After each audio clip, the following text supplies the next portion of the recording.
Hello, world history students. This is Mrs. Politsky, and I have your notes for chapter 33, section 3, the Asian Rim.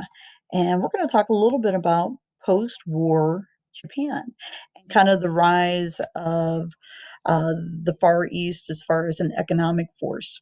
Anyway, after World War II, Japan citizens gained new civil rights. A democratic government was also established, and they also got a brand new set of political parties that were going to be formed. Their economy was growing and their standard of living improved. Some of this was because of some arrangements that were established between the United States and Japan in this era of time.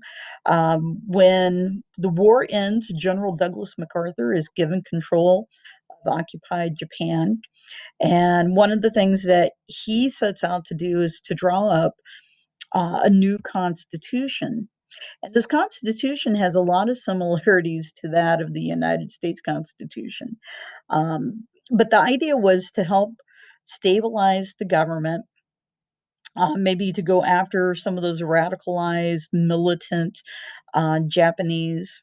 And they did. I mean, there were a set of war crime trials that took place. As a matter of fact, Hideki Tojo, who would have been the prime minister, militant prime minister of Japan during World War II, was put on trial, just like some of the Nazis were at Nuremberg. And he was found guilty, and he was sent to the gallows as part of the punishment for being complicit in starting this war.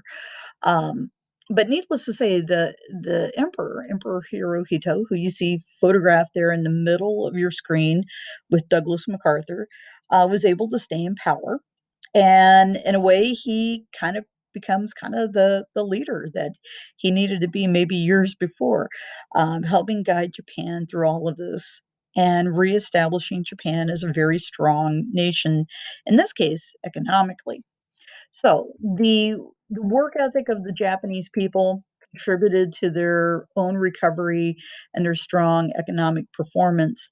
A lot of the companies that had been producing items for the war were kind of retooled and given opportunities to start making products for the post-war world.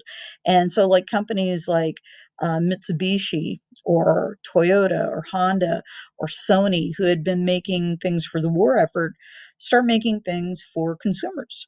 So, before World War II, Japan's economy was a little bit more light industry, but after the war, they focused on rebuilding their heavy industry, making those automobiles.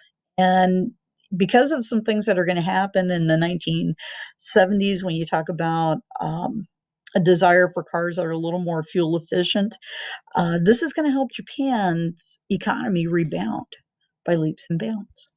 Thank you very much.